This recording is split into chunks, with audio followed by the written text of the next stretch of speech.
Salam alaikum. Bonjour. Ni hao. Guten Abend. And good evening, ladies and gentlemen. That deserves a round of applause. Thank you so much.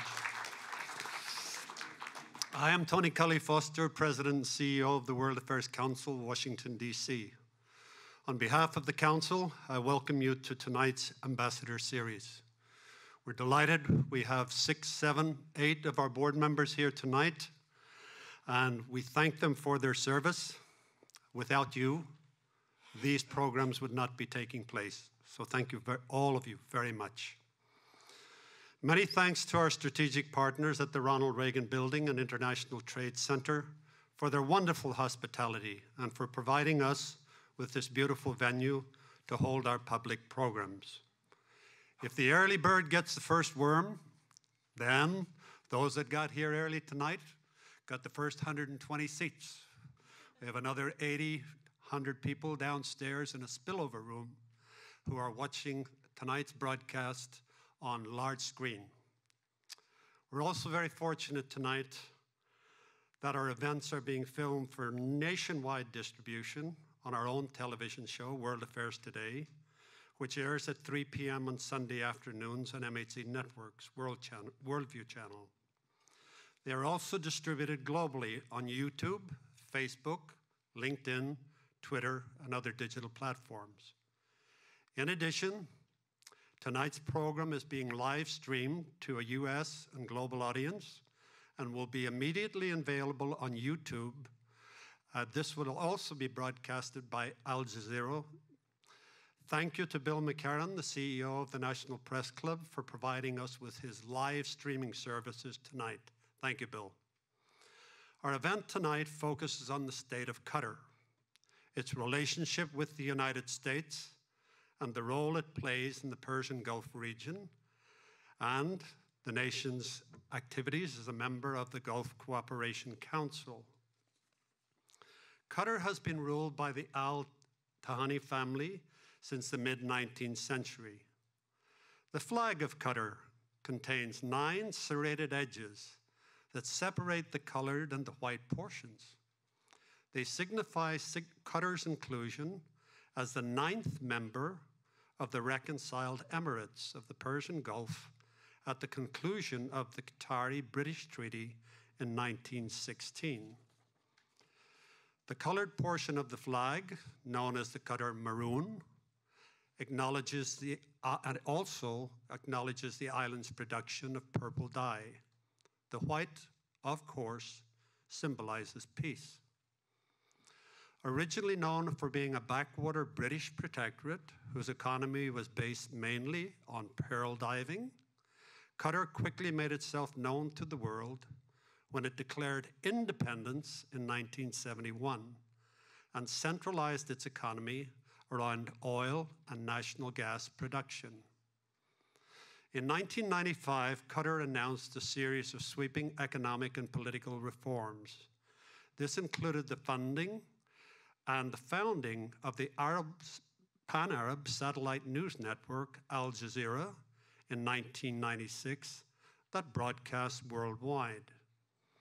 An economic surplus enabled Qatar to rebrand and relaunch Qatar Airways and support the founding of Education City, a globally recognized state-of-the-art academic oasis on the outside of the capital, Doha. It hosts schools from the United States, Britain, France, and Qatar.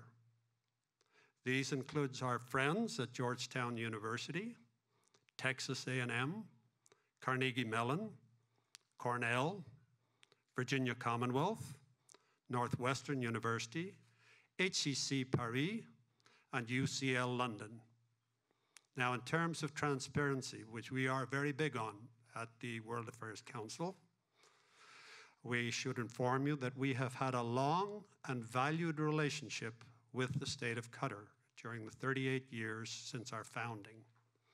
The Qatar Foundation was the recipient of our 2014 Global Education Award that was accepted on behalf of the foundation by Sheikh. The ambassadors of Qatar have participated in our embassy series and ambassador programs and supported our annual World Affairs Honors Global Education Gala. Qatar's population is, question, anybody know? You just Googled it, ruled out of bounds. All right. Is 2,258,283 people. And out of that number, 11.6% are native Qataris and 88.4% are non-Qataris. Bilateral relations between the United States and Qatar are strong. Qatar hosts the U.S. Military Central Command. We've got 11,000 Americans deployed in Qatar and actively supports NATO operations against the so-called Islamic State. The United States serves as Qatar's largest foreign investor and is the largest source of imported goods to Qatar. These include aircraft, machinery, vehicles, medical instruments, and agricultural products. Qatar is an active member of the UN, World Bank, and Gulf Cooperation Council. It has also been selected to host the 2022 FIFA World Cup. Another round of applause. Wonderful. And now to our distinguished guests. His Excellency Sheikh Meshal bin Hamad M.J. Al-Thani is a career diplomat with more than 20 years of experience. He presented his credentials to President Trump on April 24, 2017. Ambassador Al-Thani has previously served for 3 years as the ambassador to France. He's also served as Qatar's permanent representative to the UN. He's chaired the Qatari mission to the EU in Brussels and served as Qatari official liaison to NATO. He is a graduate of American University, received his master's degree in international relations in 2004. Tonight, pleased to introduce another friend to our World Affairs Council family. Donna Leinwand Leger, Managing Editor of USA Today, is our discussant for this evening. Donna has previously served as both an editor and reporter for breaking news. Her assignments have covered everything from domestic and international crimes, the war on terror, national disaster. Donna is a past president of the National Press Club, previously served as chairman of the Board of Governors. She serves on the Board of Visitors for the University of North Carolina at Chapel Hill School of Journalism and Mass Communications, also on the board of the National Press Foundation, where we serve together.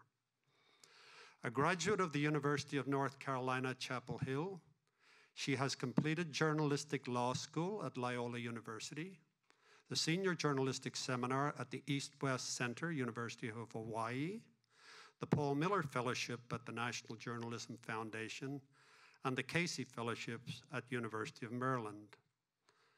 We are deeply honored to welcome Ambassador Al-Thani to the World Affairs Council DC podium as part of our 2017 Ambassador Series.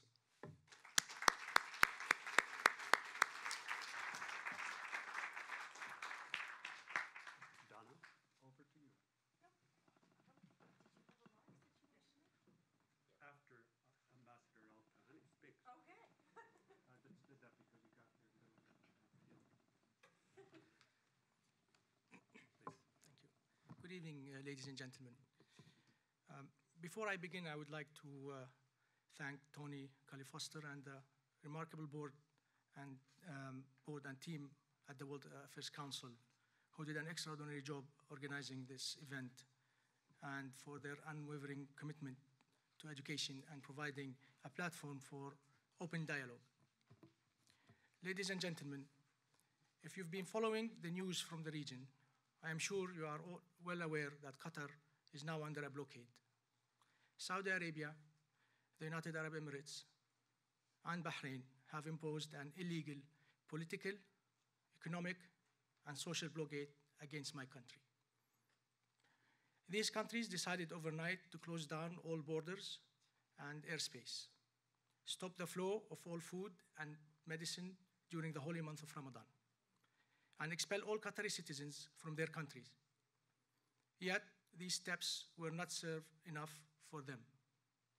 They forcibly recalled their citizens from Qatar, tearing families apart, mothers from their children, and wives from their husbands. And to silence their people from speaking out against their draconian and unpopular actions, they've imposed laws that threaten people with a 15 years jail sentence for just sympathizing with Qatar. This is distressing at a human level. As Amnesty International rightfully said, Saudi Arabia, the UAE, and Bahrain are toying with the lives of thousands of people. I'm sure you are wondering what instigated these inhumane and illegal actions. This all began when individuals in the United Arab Emirates decided to launch a cyber attack in late May against Qatar News Agency. During this attack, a fabricated statement was published attributing false quotes to His Highness the Emir.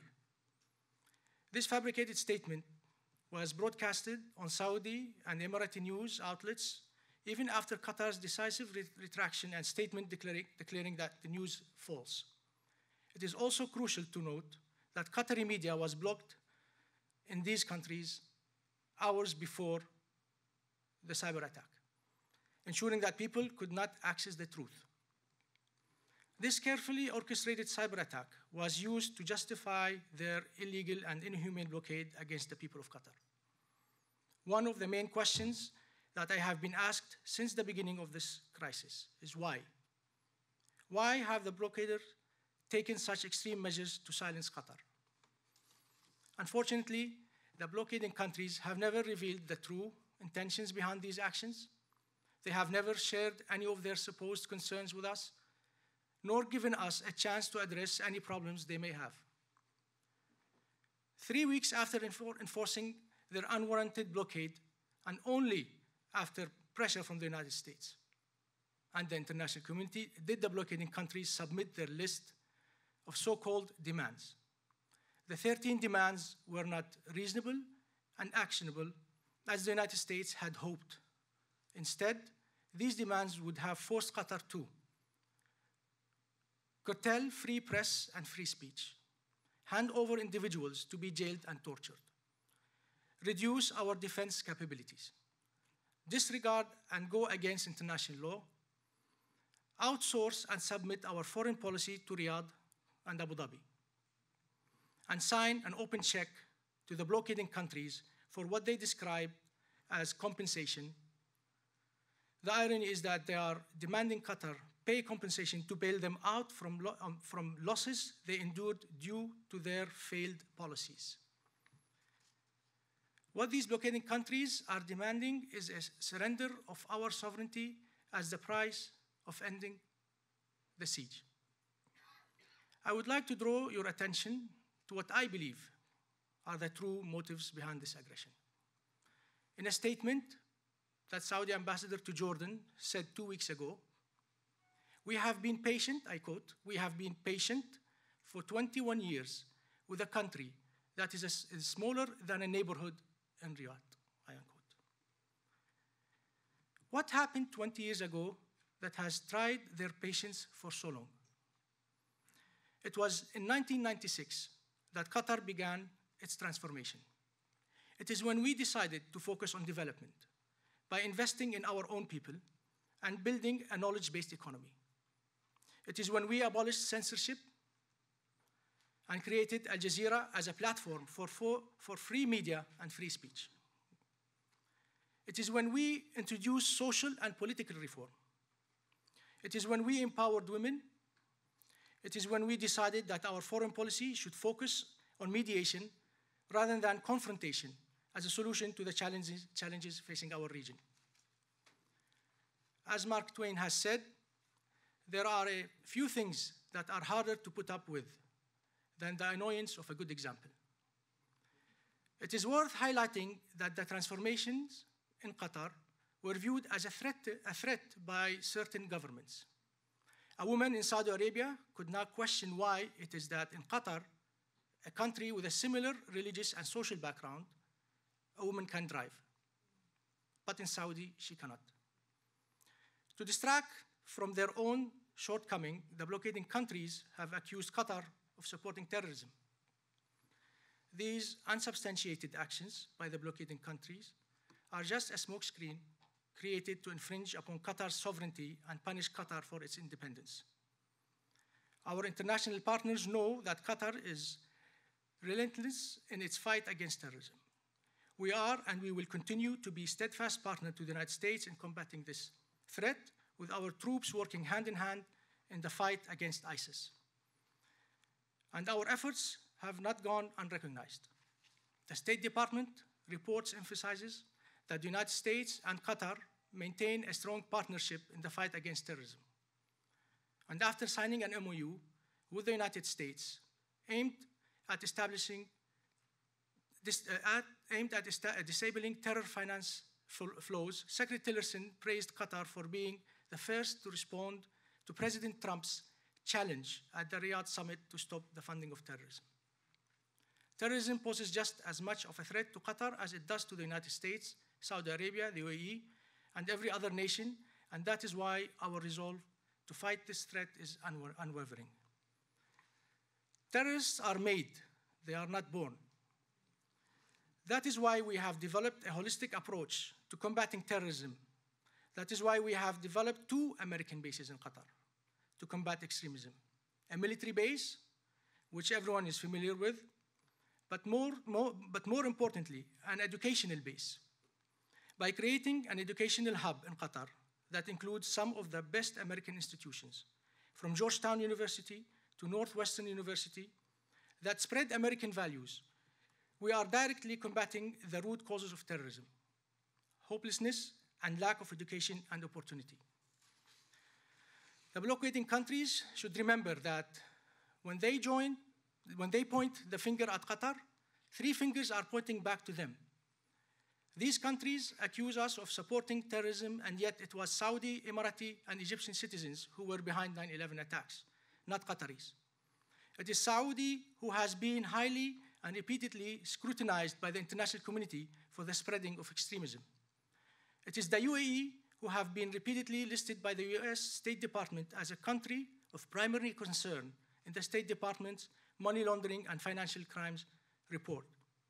They accuse us of destabilizing the region, and yet it is Saudi and the UAE who are under increased UN international and US condemnation for their brutal attack on Yemen, causing 17 million Yemenis to be on the verge of starvation.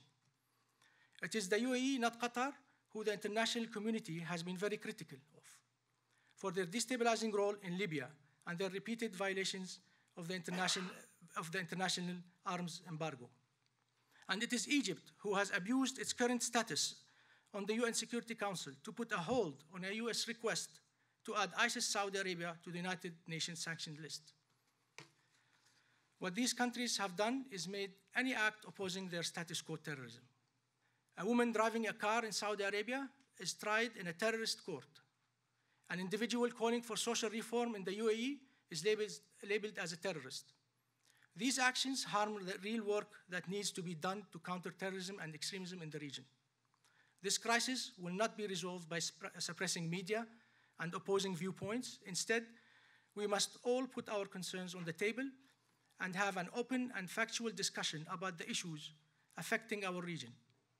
Unfortunately, the blockading countries have yet to show any genuine will for a dialogue.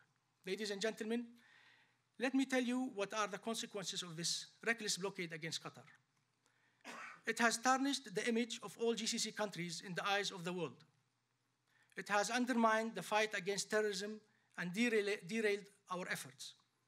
It has torn families apart and silenced reasonable voices. And contrary to hopes of the blockading countries, the blockade has also made Qatar stronger, resilient, and more united. It has helped us diversify our economy and forge new partnerships. and it has intensified our determination to always stand with the true aspiration of people against tyrants and dictators. Thank you again for giving me this platform to share my humble views on this ongoing crisis, and I look forward to answering any questions you may have.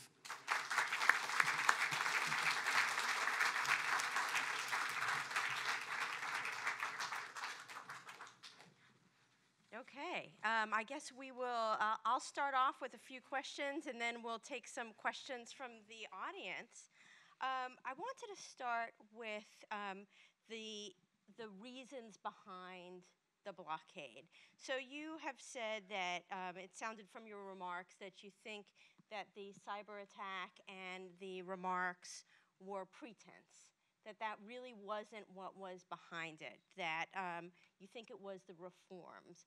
But again, that was 21 years ago. These reforms have been underway for a long time. What do you think really prompted this reaction, the immediate reaction? I mean, why now?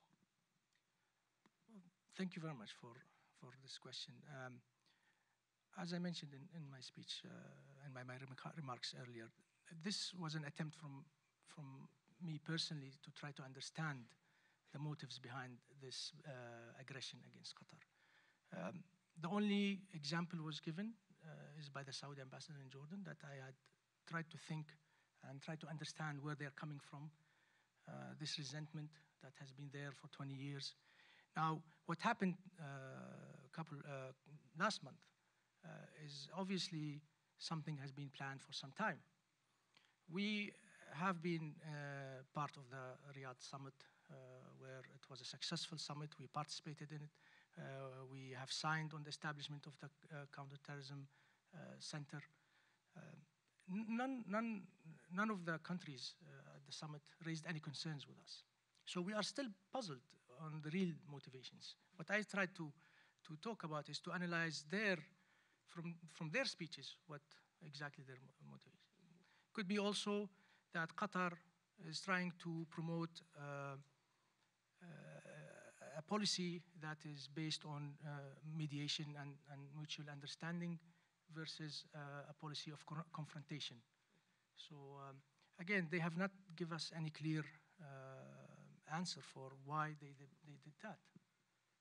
Have you thought at all about possible economic motivations? For example, your natural gas deal with Iran, which may be a threat to Saudi Arabia. Before I go into answering the question, maybe it's useful to give a background information on what you just mentioned, our deal with Iran. The relation with Iran is in line of the Gulf Cooperation Council. So, in fact, UAE has more relations with Iran than we do. 96.7% of the trade within the GCC is with UAE. What we have as a relation with Iran is we share the natural gas fields. So 30%, 25 to 30% of the energy going out to the world is coming from our share. So normally we need to have lines of communication with Iran to understand how this relation should be dealt with. So I don't think that it has anything to do with Iran's relation and Qatar. So we have around 18 flights to go to Tehran. They have 80 flights a week to go to Tehran. Again, they have more investments with them than we do. So I cannot understand that Iran is part of this issue. Mm-hmm.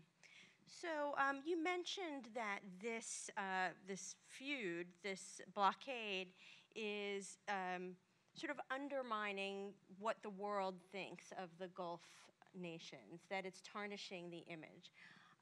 Early on in this conflict, you wrote an op-ed, I believe, in the Wall Street Journal, and you've repeated some of your remarks today, where you mentioned the UAE and Saudi Arabia's roles in 9/11. Tomorrow, the United Arab Emirates is basically going to respond with a documentary that accuses Qatar of fostering terrorism. Again, this back and forth, this tarnishing of images. It takes two to tango, or in this case, 5 countries to keep going back and forth and tarnishing one another. At what point does Qatar have a responsibility to try and put an end to it by cutting off its remarks? And is there a way that you can sort of stop the public feuding? First of all, I was just stating facts in my Wall Street Journal. I'm not trying to tarnish any country's image. Again, what I have raised are facts. Now, the UAE is coming up with, as you mentioned, a piece on 9/11. Again, you are dealing with a country that already initiated a cyber attack. Some individuals from there initiated a cyber attack against Qatar, and posted a fabricated story. So we need to think twice of anything coming from there, because again, the whole crisis that erupted in the Gulf was based on a fabricated story. So what makes that everything coming from their side is a legitimate story. So if you keep going back and forth, how does it end? I mean, how do you, what was your motivation in bringing up the role in 9/11, if not to provoke them? No, I was just answering to an article wrote by the UAE ambassador, trying to portray Qatar as a terrorist harbor country, supports financial to terrorists, and I just wanted to remind him exactly what are the facts are and what's the truth. And just to state that I think he should think twice before accusing people in such a crime. Mm-hmm. So you've explained to us Qatar's relationship with Iran. Can you explain a little bit about Qatar's relationship with Turkey, which has also seemed to have rankled the 4 other countries? Well, the relation with Turkey is a very strong relation, as the other countries in the GCC do have strong relation. We have a GCC-Turkey strategic dialogue. So this relation is in the context of GCC, but also we have a great and strong relation bilaterally with Turkey. Turkey is a NATO member. We have close coordination with NATO. And that's the context of the relation. Mm-hmm. Why do you think that relationship with NATO bothers the UAE and Saudi Arabia and Egypt and Bahrain? I really don't know. Maybe this is a question for them to answer. Okay. So you've had a whole range of diplomats coming to try and mediate, some diplomats from Europe, Secretary Tillerson, most recently President Erdogan. It hasn't been working out, I suppose. What have you been talking about? Tell us a little bit about the negotiations, and what are the biggest sticking points?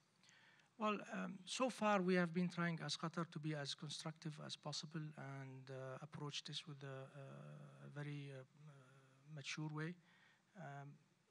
We are asking the 4 countries to come and sit on the table and discuss their grievances.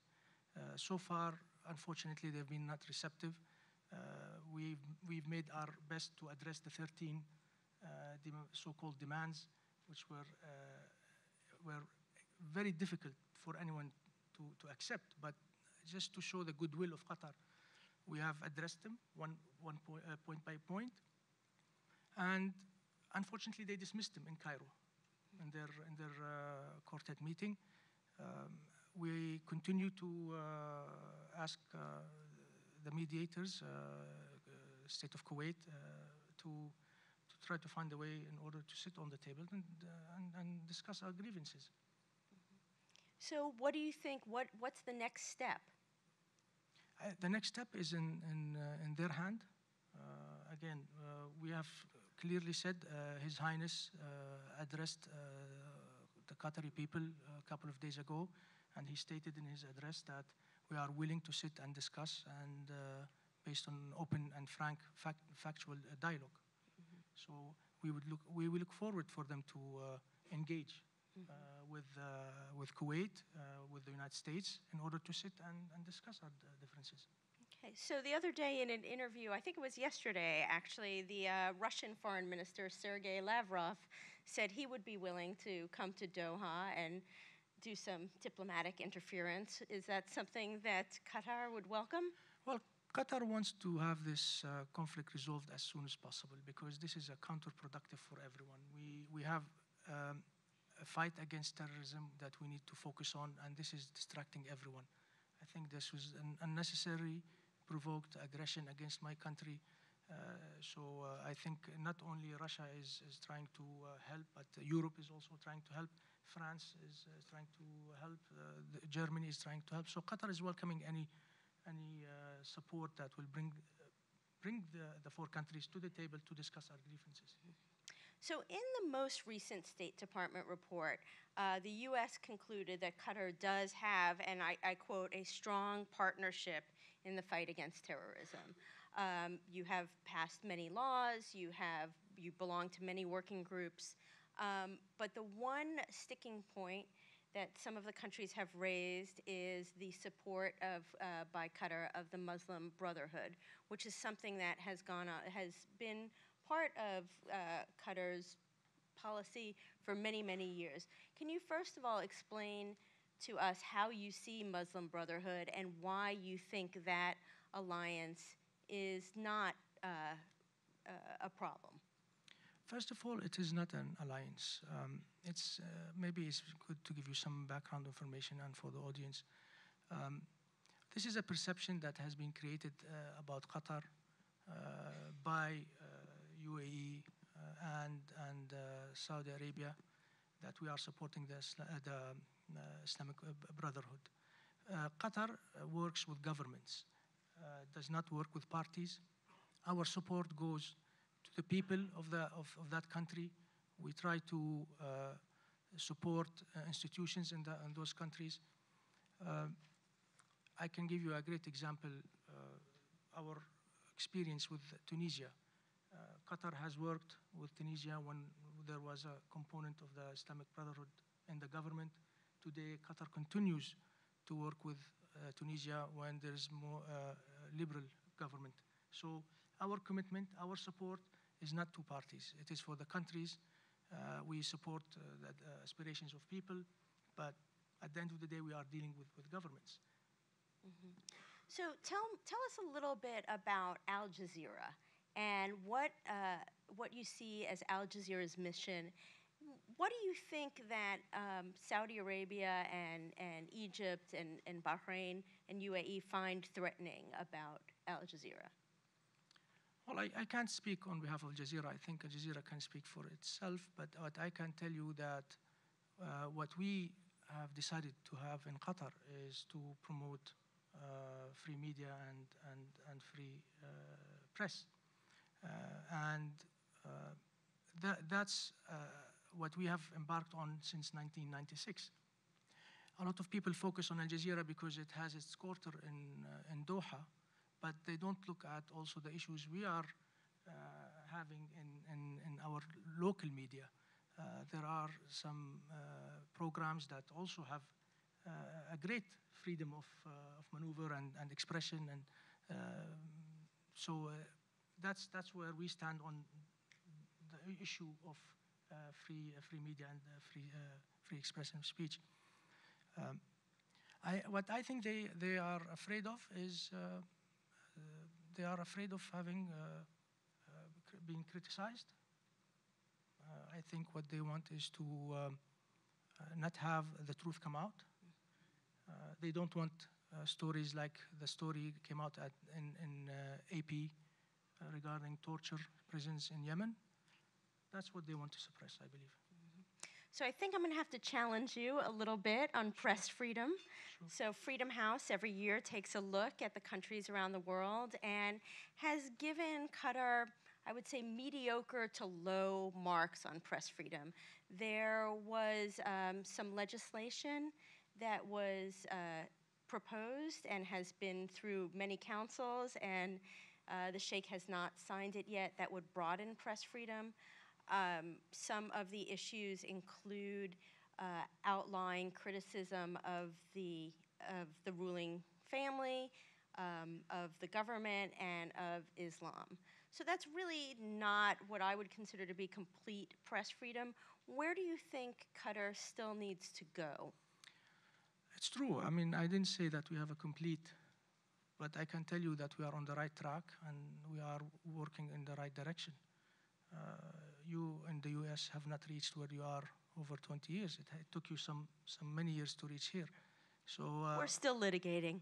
And we are also trying to grow and enhance ourselves. But I think what matters is that we are on the right path. So we will always welcome advice and support from Freedom House or any organization to fix our own progress. And where would you say Qatar is in relation to other Gulf countries when it comes to both women's rights and press freedom? If I tell you, I'm going to be looked as a bias. It's your chance. Well, I think we have reached good levels of development on this level. Again, women in Qatar are free to determine their own lives. That is very important. I think we still need to do more work, but we're still determined to do it. We will continue to work to enhance our legislations, to enhance and to progress our society. Okay. So moving away from press freedom for a second, I want to go back to the blockade. Can you tell me a little bit about what the humanitarian situation is? You said that the Sheikh did address the people of Qatar. In what ways are they suffering? In what ways are you working around the blockade? The most critical aspect of this blockade is the humanitarian aspect. So we have around 13,000 complaints of separation of families. There is a lot of intermarriages between the countries. Unfortunately, with the latest laws that have enacted, there are women who are from Qatar and living with their husbands and children in the UAE have to leave the UAE. We have some cases where kids are separated from their moms. We have cases where fathers are separated from their families. So I think what we are in Qatar trying to focus on a primary objective is to find a relief for this humanitarian crisis. And where has help come from so far? In terms of the humanitarian? Mm-hmm. Have you gotten any food assistance? Have you gotten? Well, yes, we have gotten a lot of support from some Arab countries, from partners internationally, and we are adapting, and we are moving in the right direction. Mm-hmm. Okay. And how long do you think Qatar can sustain itself in this current state? Again, I mean, we can sustain this forever, but that's not our objective. Our objective is to resolve this crisis. Mm-hmm. We emphasize on the importance of the Gulf Cooperation Council. This is a very important entity in the Arab world, and that's what we want to happen. We want to resolve this problem. We cannot resolve this problem if they are not coming to the table. We are asking them to come to the table, to put their grievances on the table. Let's discuss. And if there is anything based on facts, we will deal with it. Mm-hmm. So Turkey has moved some troops to Doha. Anytime anybody moves troops anywhere, everybody thinks, well, what are the chances that this could become a military conflict? Is that even something that you're worried about right now? Is it something that you're considering? No, I'm not worried about that. No. Okay. So what do you see as the reason for Turkey moving these troops? Well, the presence of Turkey in Qatar is part of a military cooperation agreement in a larger context. Again, Turkey is a NATO country.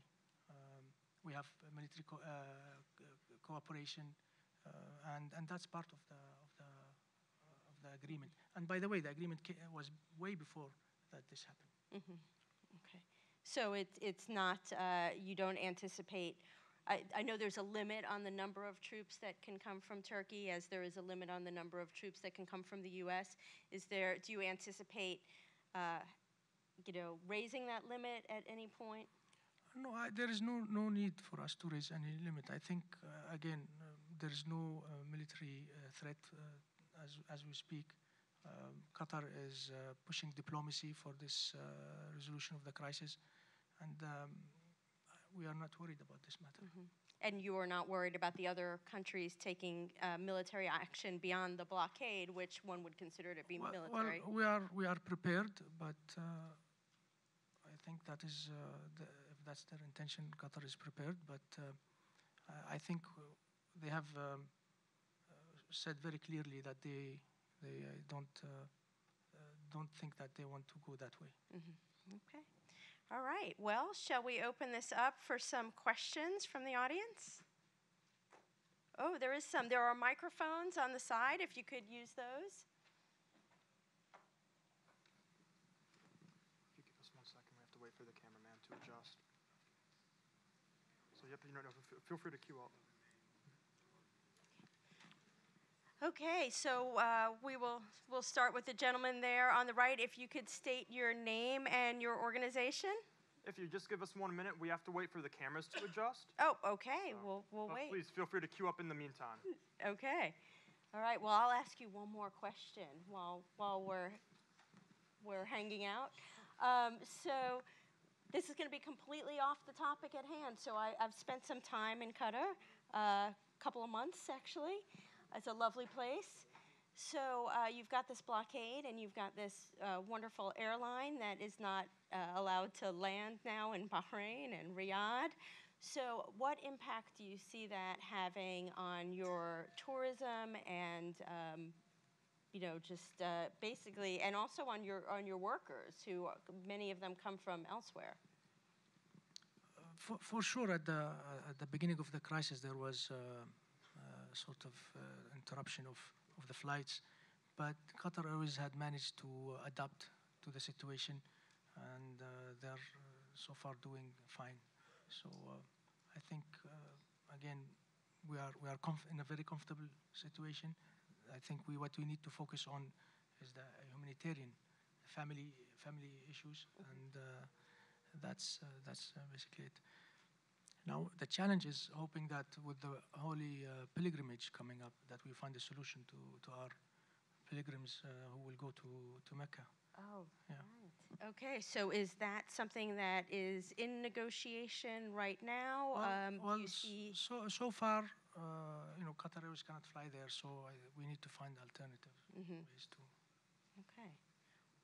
And have you brought up this issue with Saudi Arabia and said, well, this is a religious thing, this is not a political thing, and how did they respond? Well, I mean, there isn't any communication between us, so it's a little bit difficult. So. Okay. Yeah. And have you asked intermediaries to bring up the issue for you? We're working with the mediators. Yeah, we're working with the mediators. Okay. All right, we're ready to go with questions. Okay, so please remember to state your name and your organization. Hi, my name is Hamad Al-Rusan. I currently intern at People Demand Change. And obviously, like, the cutting diplomatic ties was a shock between all of us and, like, throughout the whole world. And my question is regarding the GCC and the future of the GCC. Will there be a split between the GCC, or will Qatar just end up leaving the GCC regarding all this? Thank you for your question. As for Qatar, Qatar will continue to be an active member of the GCC. Qatar truly believes that the GCC is a very important entity in that region. It plays a very important role in the stabilizing of that region. So I don't see any harm coming to the unity of the GCC. Shukran, Sheikh. Shukran. Good evening, Ambassador. My name is Jim Moran, and we do appreciate your coming to join us tonight for a very clear, articulate, and candid discussion of an issue that is probably on a lot of people's minds who had never heard of Qatar, but given the $18 million of attack ads that flood the TV stations, we can't help but be aware of it, and we admire Qatar's restraint in not responding in kind. And I should also say, I know on this issue I can respond for the board of the World Affairs Council that's sponsoring this. We don't take sides in these conflicts traditionally, but we will always stand on the side of the empowerment of women, greater freedom of expression, and opting for mediation over conflict. So we appreciate the fact that you have prioritized those issues. One of the things that have been raised by people attacking Qatar is the allegation that you are funding Hamas because of the money that you're putting into Gaza reconstruction. I know that Hamas is the elected government in the Gaza Strip, but is there not cooperation with the Israeli government? Doesn't that money have to go through and be coordinated with the Israeli government in order to be invested in the reconstruction of Gaza? I think there's some misunderstanding in terms of that role that Qatar has played. Thank you, Mr. Moran, for your question. Just going back to the ads that have been running against Qatar. Now, I don't know, someone told me, I don't know if that's correct, but no publicity is bad publicity. So they're wrong. Trust me. You know, after 35 years in politics, it's not true. But thank you for the important questions you have raised. It's very important to indicate that Qatar engagement with Hamas is in the context of the peace process. We have been asked by the United States during the Bush administration to engage with Hamas in order to encourage them to enter the elections. And that's what we have done, being that the United States is an ally to us. We worked with Hamas in order to push them in a political process rather than violence. And then after that, we all know they won the elections, and then a rift happened between Hamas and PLO. And everyone in the international community agrees that in order to have a meaningful peace process with the Israeli side, that a reconciliation has to be made between the Palestinians. Because it's only fair to say that the Israelis would ask, who do we discuss with?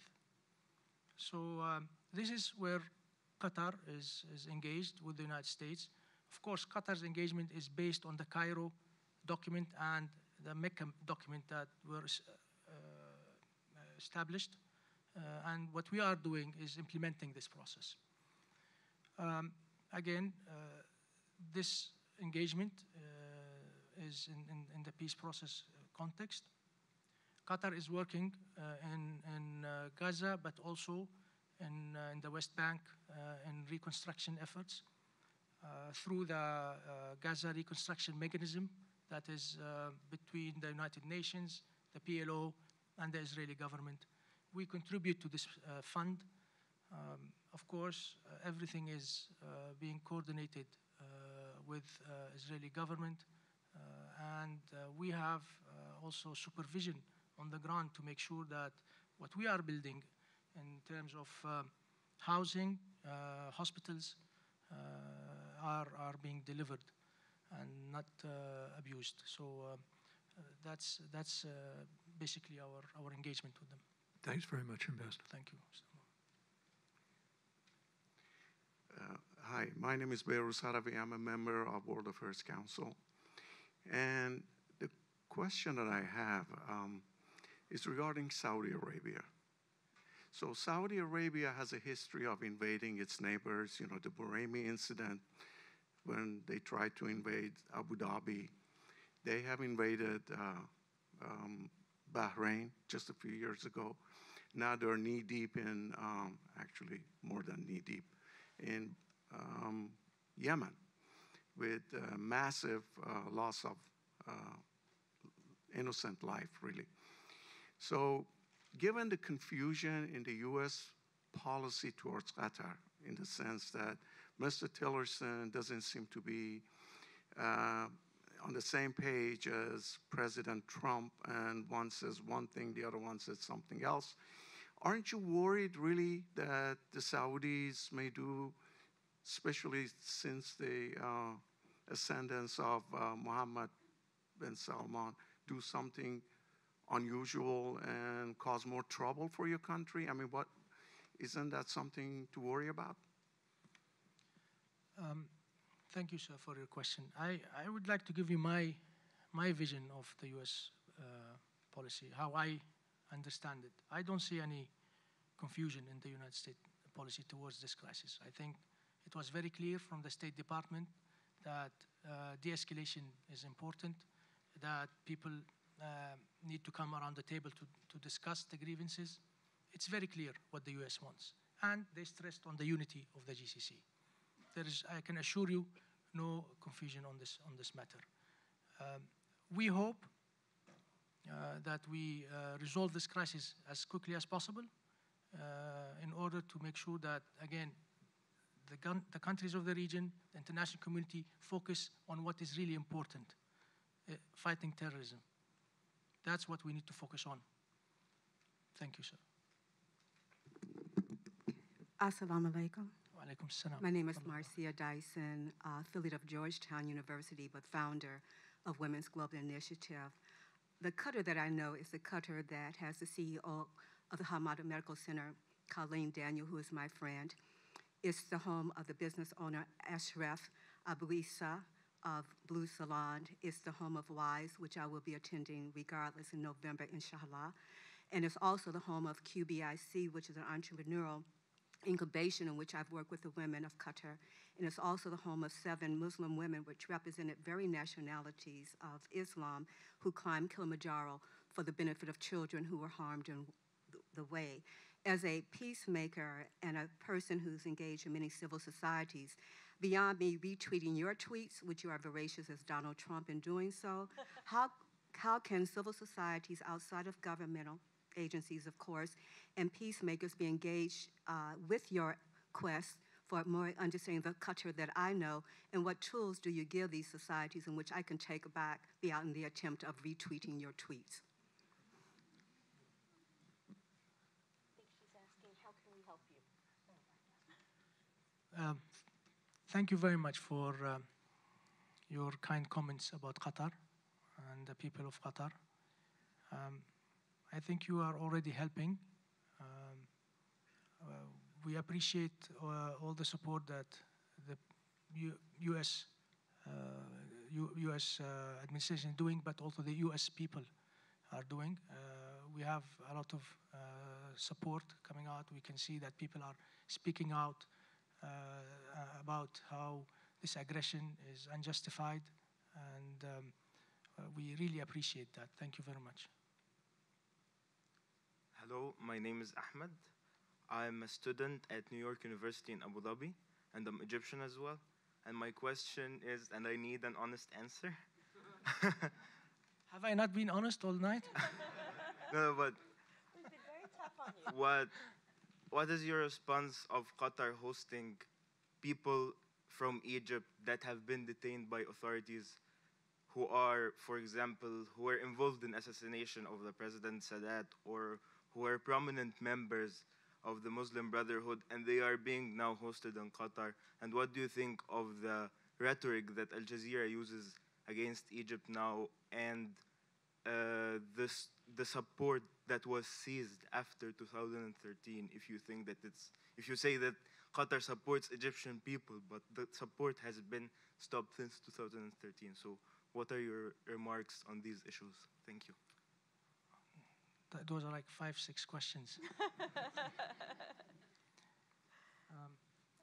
I'm sorry, his name Ahmed? I have to tell you that we see Egypt as a very important country in the Arab world. We see Egypt as a stability to the region. And the support of Qatar has not stopped. And we have supported Egypt since when General Tantawi took power until President Sisi. I can give you an example how this has been translated. When President Morsi took power in Egypt, was elected, I think everyone remembers that Egypt went through difficult times in terms of energy crisis, and it was requested by him to Qatar to provide some assistance in this matter. We have submitted and provided Egypt 5 shipments of gas. Last one was received by President Sisi. If we have any intention to undermine Egypt, we would have stopped that. But we didn't. We continued supporting because our support is to the people of Egypt. We continued helping economically Egypt through our financial assistance,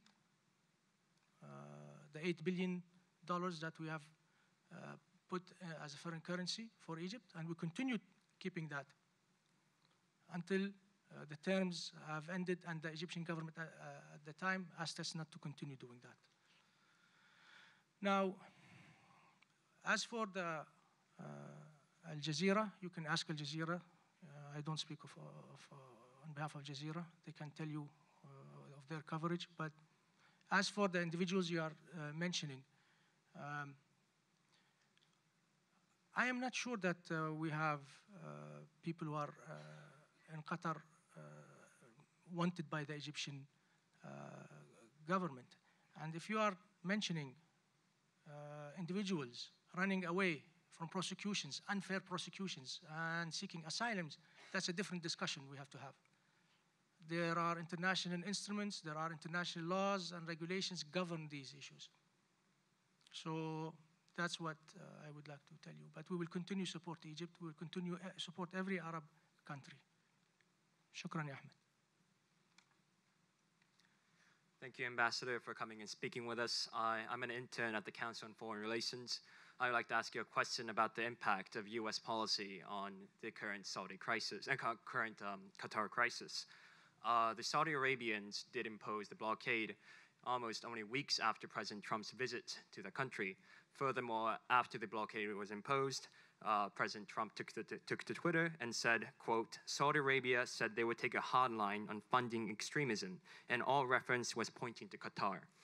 Do you think the changing U.S. security policy had any effect on Saudi security calculus in imposing this blockade and choosing to impose this blockade? And can you tell us your name, please? Yutiro Kakutani. Thank you. Well, as I mentioned earlier, the U.S. Policy is very, very clear when it comes to the crisis. I don't think the U.S. policy is intending to create a crisis in the Gulf region. Now, what I believe that there was some misinformation given to the United States. These countries misled the United States, and immediately, quickly, the United States understood that. And they were very clear on how this crisis should take an end and that we need to negotiate. And then they underscored the importance of the GCC Council as a unity. Thank you. Assalamu alaikum. Wa alaikum assalam wa rahmatullah. My name is Nada. I'm an intern at Aba and Sahuri, and I'm from Bahrain. So my question is, how does the current situation within the countries in the region affect Qatar's strategy with regards to Saudi-led coalition against Yemen that, according to the UN, has caused the worst humanitarian crisis in the world? Thank you for your question.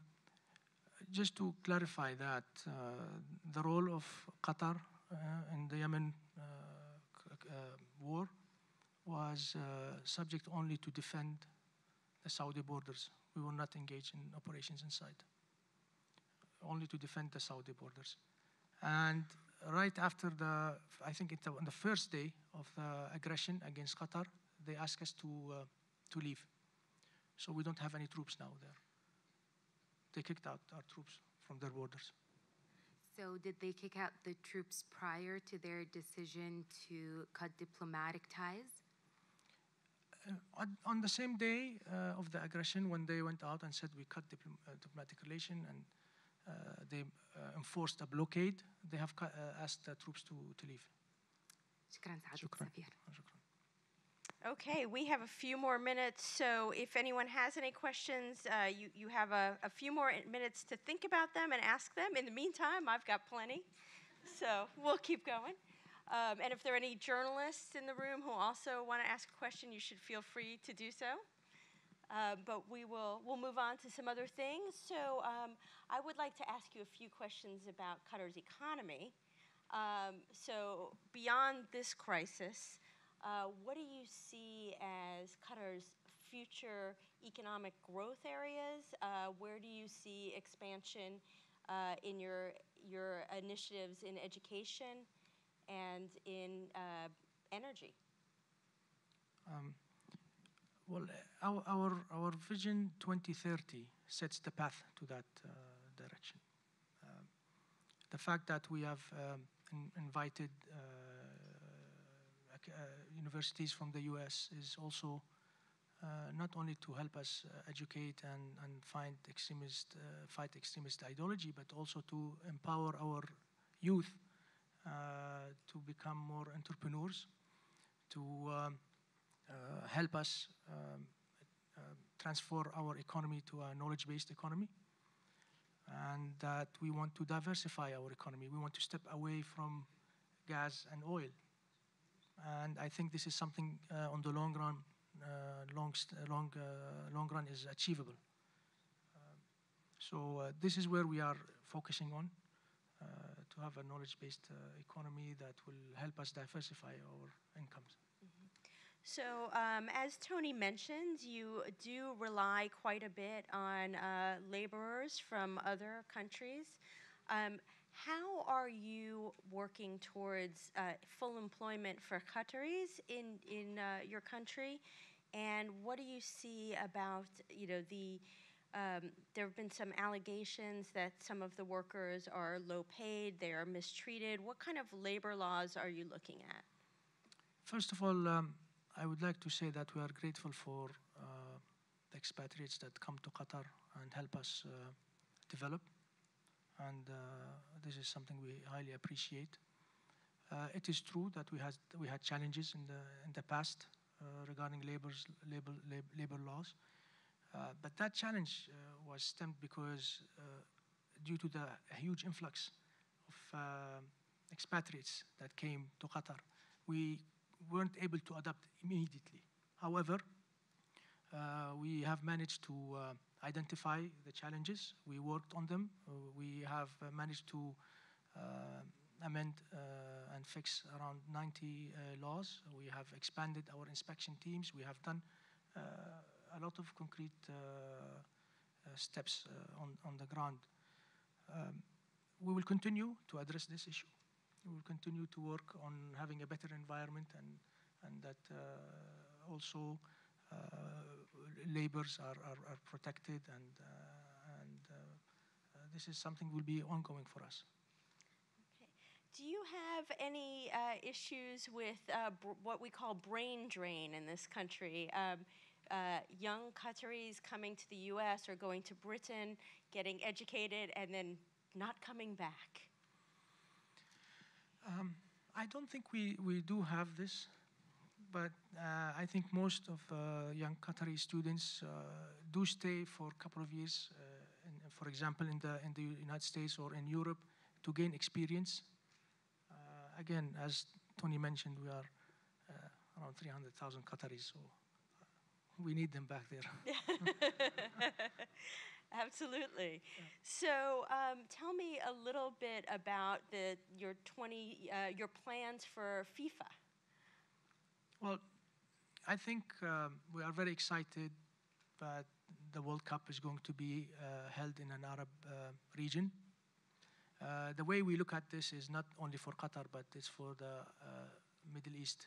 I think we are having so many conflicts in the Middle East that at some point this could be sort of a giving some new hope. Again, sports brings people together, brings people closer, and that's our objective. I can assure you that we are on track, and that we will do our best to host the best World Cup. Okay. So one of the issues that has happened in the past is Israelis have been barred from countries in the Middle East, include for sporting events. There are definitely some religious freedom issues in Qatar. How do you plan to deal with that, particularly as athletes come in? And what path do you see towards allowing more religious freedom in Qatar for Christians and for Jews? Well, I'm happy to tell you that there is a great tolerance in Qatar for people of other faiths. We have 3 churches in Qatar that expatriates are free to practice their religion. So there is a big tolerance for other religions. We don't forget that we have great respect for Christianity and Judaism, and they are the 3. Islam is the 3rd faith. So that's not going to be any problem for anyone who wants to come to Qatar to practice his faith. And what about for Israeli athletes? Well, Israel is part of the United Nations, and we have hosted many games before, and they were not banned from coming in Qatar. So I don't see why they will be banned in the future. Okay, excellent. Thank you very much. Well, thank you very much for your time. We really appreciate your frank and complete answers to all of our questions and for enlightening us on the situation. Thank you very much. And we will. I hope that it was useful insights that the audience gave a better, clear picture for you. Thank you.